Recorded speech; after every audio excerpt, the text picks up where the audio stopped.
الله ربي والإسلام ديني ومحمدا رسول الله.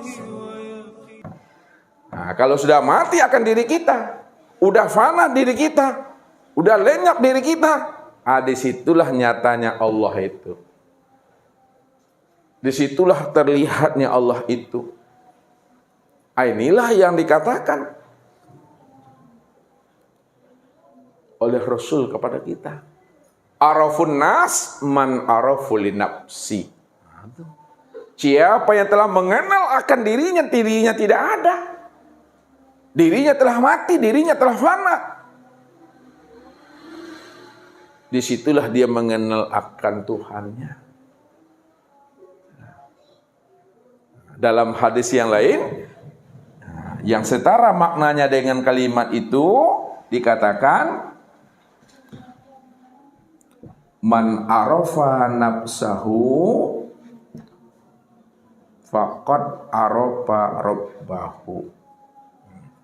Siapa yang telah mengenal akan dirinya, bahwa dirinya itu tiada, dirinya itu buta tuli, dirinya itu bisu, dirinya itu bodoh, dirinya telemah papa dan mati, faqad arafa rabbahu, maka sungguh ia mengenal akan Tuhannya. Jadi karamkan dahulu diri, fanakan dahulu akan keakuan diri, matikan dulu akan rasa keakuan diri yang merasa berbuat. Disitulah kita betul-betul menyaksikan dan bertatap wajah dengan Allah itu. Makanya siapa yang telah sempurna pengenalan dirinya kepada Allah, man arafa rabbahu fasadal jasad. Itu jawabannya. Man arafa rabbahu fasadal jasad. Siapa yang telah sempurna mengenal akan Tuhannya, bahwa Tuhannya itulah yang sebenar-benarnya wujud, yang sebenar-benarnya melihat dan mendengar, berkata, yang sebenar-benarnya mengetahui, berkuasa, berkeadaan dan hidup, fasadal jasad. Maka ketika itulah dirimu itu akan hancur selama-lamanya, Bapak Ibu. Itu yang dikatakan mati di dalam hidup namanya itu. Rupanya kita untuk mengenal, menyaksikan, menemui dan bertatap wajah Allah itu tiada lain nyata pada diri insan ini. Maka kenalilah insan itu. Jadi tak jauh kita mengenal dan mencari serta menemui Tuhan itu. Ya, pada diri sendiri, Bapak Ibu.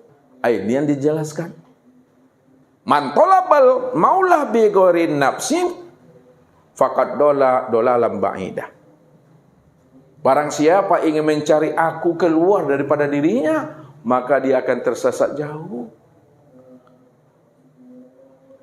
Maka dihantarkan Allah pemahamannya, dibimbing Allah kita ini, bagaimana kita bisa berjumpa dengan dirinya, dengan cara kita wajib pandai dan mampu mengkaji yang tersirat pada diri sendiri di balik diri yang tersurat itu. Maka bacalah alam pada diri. Begitulah orang-orang arif menghantarkan paham kepada kita, Bapak Ibu. Baca alam pada diri, baca diri di dalam diri. Di dalam diri ada diri, di dalam diri ada rahasia diri. Di dalam rahasia diri itulah aku tersembunyi. Itulah maksudnya aku berselindung di dalam terang. Walaupun dia batin, tapi batinnya itu zohir pada segala sesuatu. Jadi yang bisa melihat akan kezohiran Allah pada segala sesuatu, tentu orang yang telah mengenal dirinya. Tentu orang yang sudah menyaksikan dirinya, tentu orang yang sudah bertatap wajah dengan dirinya. Bagaimanapun Allah itu bertahwil, berganti bentuk dan rupa pada segala sesuatu. Namun orang yang sudah arif billah, dia mampu mengenal, memandang, menyaksikan bahwa segala sesuatu itulah nyatanya akan kezohiran dirinya yang batin itu sebenarnya. Tapi bagi yang tak mengenal, dia tidak akan pernah bisa berjumpa dengan ruhnya. Ya. Karena di dalam pandangan hatinya, di dalam pandangan akal fikirnya, Allah itu jauh sangat daripada dirinya. Di langit, di aras, di kursi, itu macam-macam jawabannya. Kalau Allah itu betul-betul jauh, di aras, di kursi, kapan lagi dia akan berjumpa Allah? Kapan lagi dia akan mengenal dan menyaksikan Allah? Sebab bukti orang yang mengenal itu mesti menyaksikan Bapak Ibu. Tak mungkin Bapak Ibu ini mengenal tanpa melalui penyaksian. Ya. Apa mungkin Bapak Ibu ini beriman begitu saja tanpa mengenal gitu? Jadi iman kita itu mesti diawali dengan mengenal lebih dahulu. Kalau kita sudah mengenal, yang mengenal itu betul-betul sampai dia kepada penyaksian. Tak mungkin pula Bapak Ibu menyaksikan dirinya tanpa melalui pengenalannya. Jadi orang yang mengenal adalah orang yang menyaksikan itu. Untuk menyaksikan dirinya, mesti kita melalui mengenali akan diri. Tak mungkin Bapak Ibu bisa menyaksikan dirinya tanpa melalui pengenalan terhadap diri.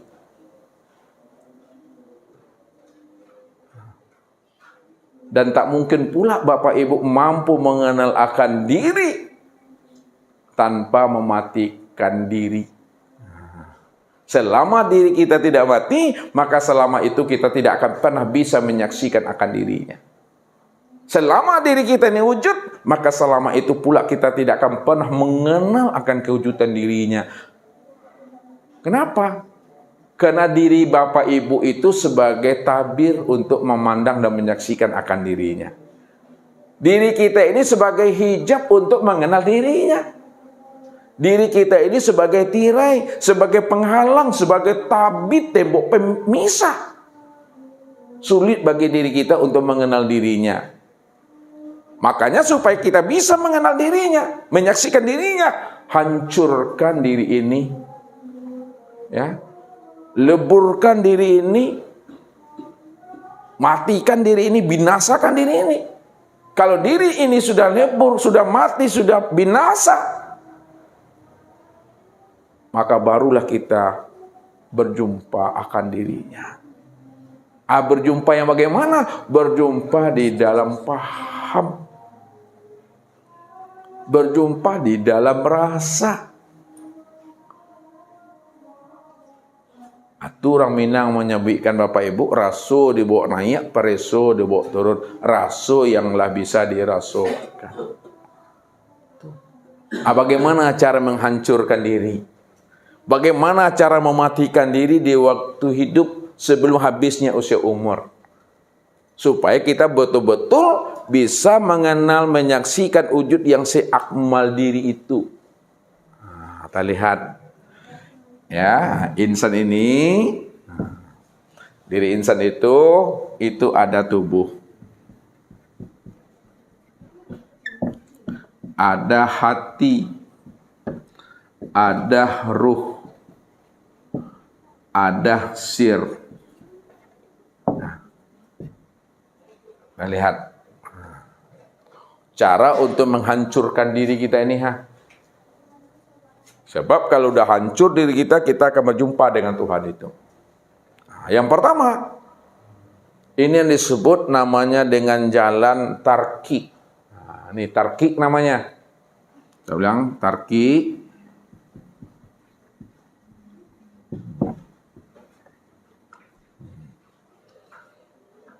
Nah, tarki itu ya memandangnya dari bawah ke atas. Nah, pertama cara menghancurkan diri kita. Hancurkan tubuh kepada hati. Hancurkan tubuh kepada hati. Maka kelihatanlah nyata hati itu yang berbuat. Yang pertama. Yang kedua, hancurkan hati kepada ruh. Maka nyatalah ruh itu yang berbuat. Nah, yang ketiga, hancurkan ruh kepada sir, maka nyatalah sir itu yang berbuat. Yang terakhir, hancurkan sir itu kepada zat, maka nyatalah zat itu yang berbuat semata-mata.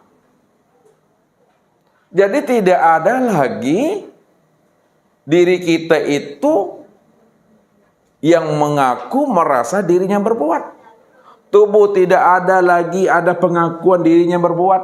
Hati tidak ada lagi dirinya yang merasa berbuat. Ruh juga tidak ada lagi pengakuan dirinya merasa berbuat. Sir juga tidak ada lagi pengakuan pada dirinya merasa berbuat. Yang berbuat senyata-nyatanya tidak lain adalah zat. Maka zat inilah yang wujud qiyamuhu binafsihi. Dia yang wujud berdiri dengan sendirinya. Qiyamuhu binafsihi. Berdiri dengan sendirinya. Nah, dialah wujud yang tunggal. Wujud yang tunggal itu yang tidak berbilang. Ya. Nggak ada pembandingnya itu. Karena tidak ada pembandingnya, disebabkan dia tunggal, maka disebut namanya dengan ahad. Ahad. Sebut ahad. Beda dengan wahid. Ahad dengan wahid.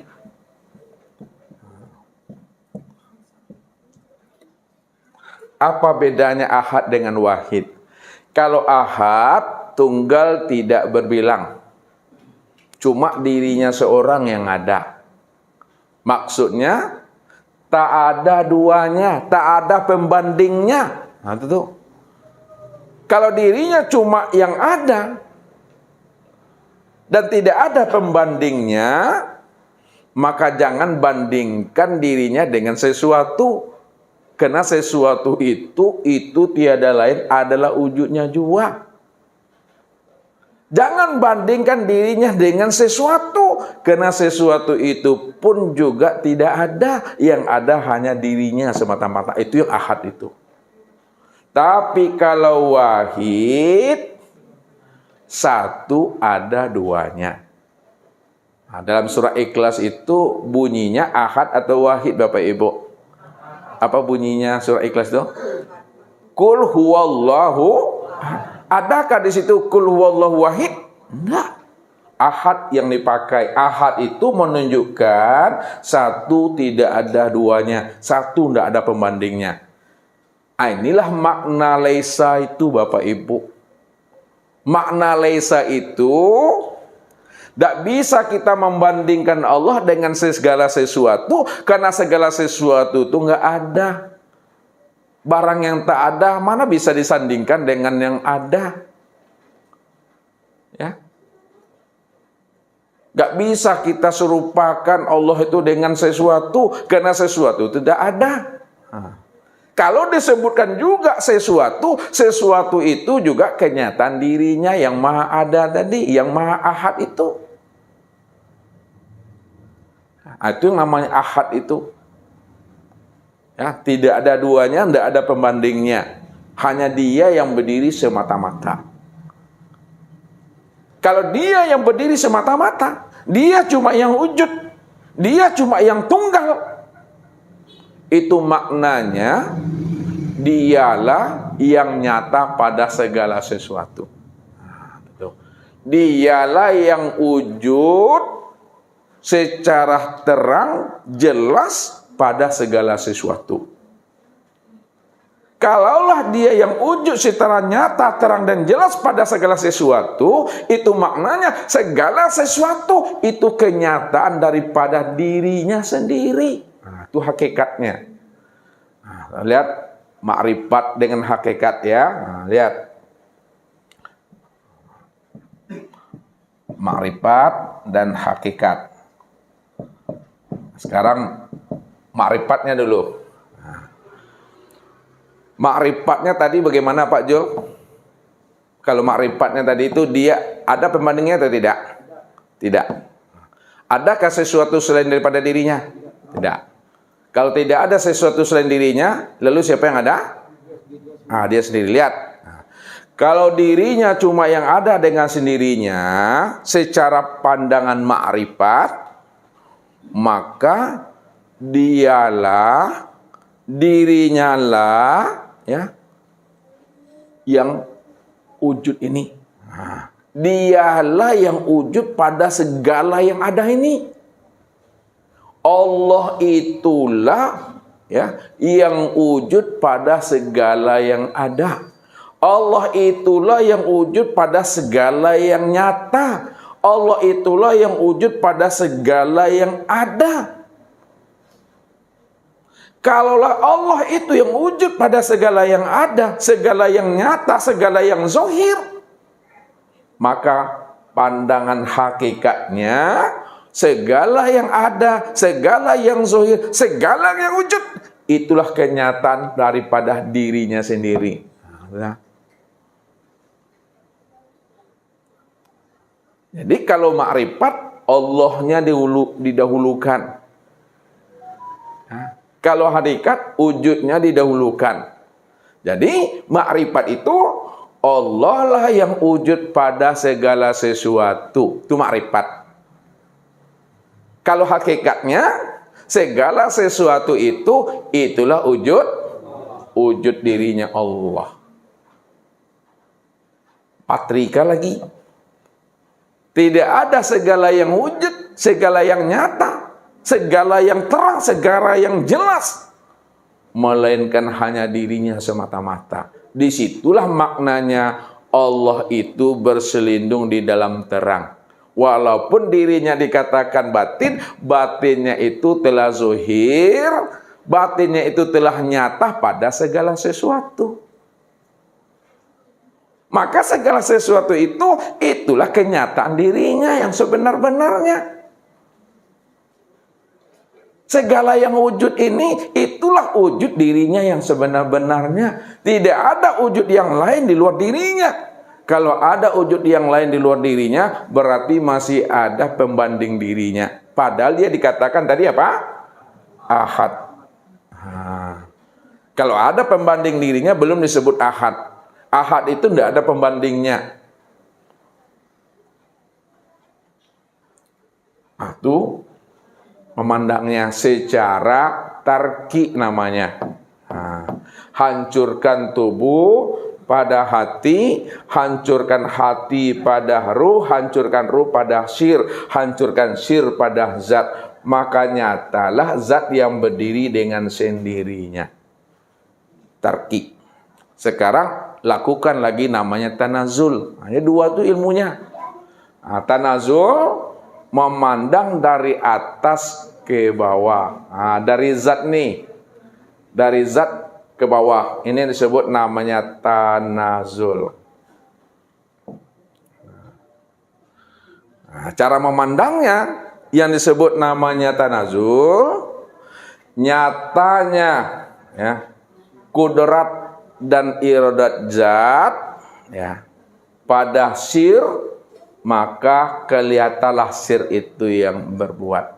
Itu nyatanya kudrat dan iradat zat pada sir, maka nampaklah sir yang berbuat. Nyatanya sir pada ruh, maka tampaklah ruh itu yang berbuat. Nyatalah ruh itu pada hati, maka nyatalah hati itu yang berbuat. Nyatanya hati itu pada tubuh, maka nyatalah tubuh itu yang berbuat. Itu yang disebut namanya tanazul. Sekarang patrikan dia. Ya kan? Kalau sudah nyata zat kepada sir sudah nyata kepada ruh sudah nyata kepada hati juga sudah nyata kepada tubuh, dan tubuh sudah nyata pada segala